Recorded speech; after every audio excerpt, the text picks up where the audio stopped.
Okay, this is 15.3 work together. Textbook page 463 and workbook page cut off.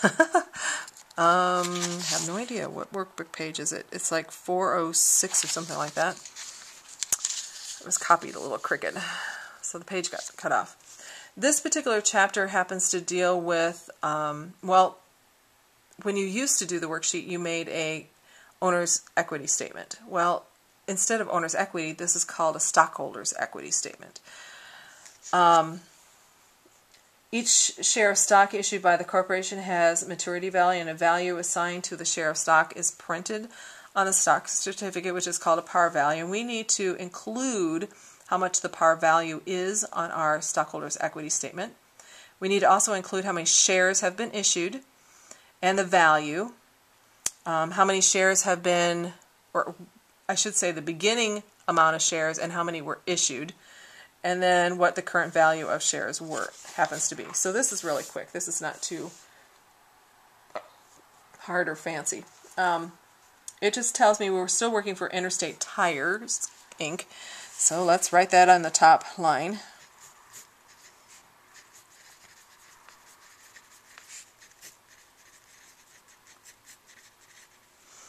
And this is a statement of stockholders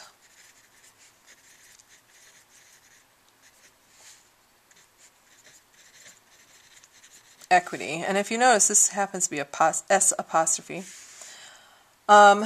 It measures a period of time. So for the year ended December 31st, 2012. And the first section that we're going to deal with is capital stock.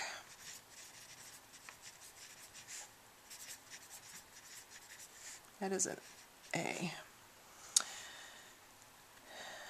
And like I said, we report what the value of the share was somewhere here.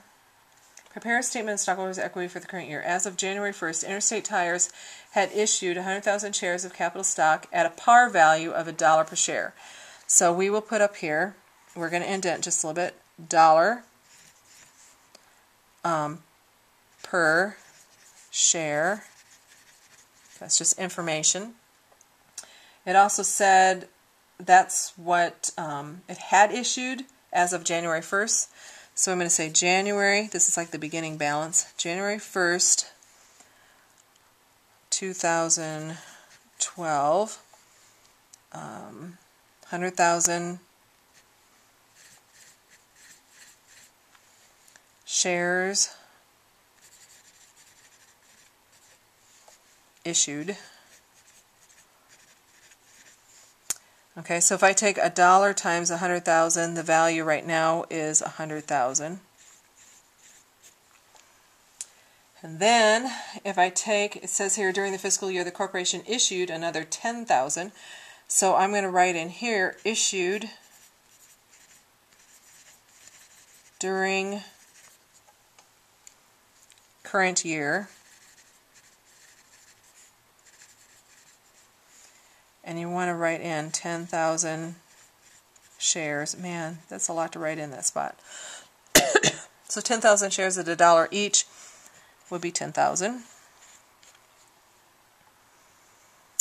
So now if I single rule the balance, if I add those two together, I have $110,000 worth of shares that have been issued.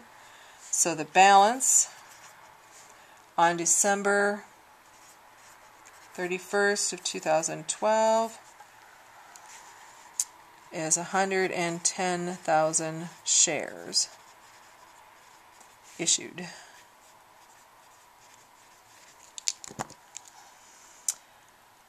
Then we want to figure out, I assume, save your work for 15.4. Oh, maybe in 15.4 they do retained earnings.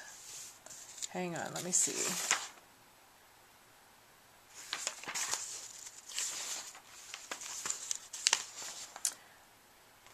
No, that's the balance sheet. So, am I missing a step here? So we must be able to figure out the retained earnings from here. All right. So retained earnings is our next section. I didn't know if they broke it up into two lessons or not. Retained earnings. The balance on January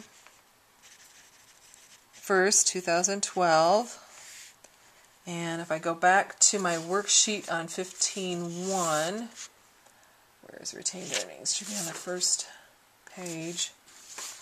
The bottom of the first page, on the trial balance would be January 1's balance, $46,599.48. So I'll put that in the middle. $46,599.48. Then I want to take the net income after federal income tax and subtract any dividends that were declared.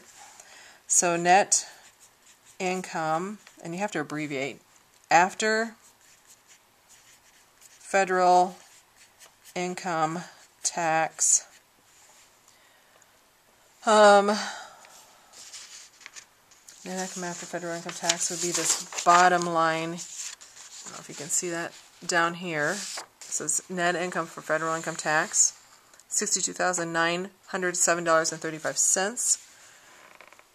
I'm going to move that R to the right, 907, what did I say, 35 cents.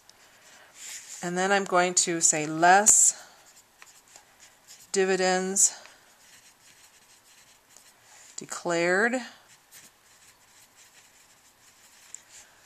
Okay, and dividends,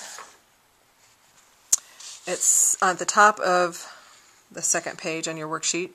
Dividends declared were $8,800, 8800. So I'll single rule, and it said less, so I'll subtract, and this would be the net increase during 2012. So when I subtract it, I get $54,107.35, and I'll single rule that as well. Then I will take the beginning balance plus an increase of, add those together, and that will give me my ending balance. So balance December 31st, 2012. So when I add those together, I get $100,706.83. And I'm going to single rule. Okay, I tried to single rule. There we go.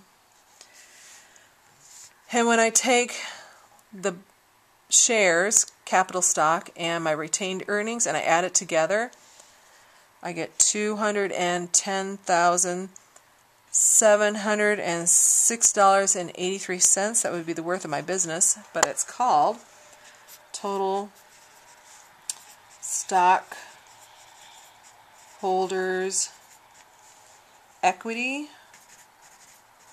instead of owner's equity. This is the worth of the company, because the stockholders own the company, would be as of December 31st, 2012. And then I will double rule across all three columns. All right, now you're ready for 15.3 on your own.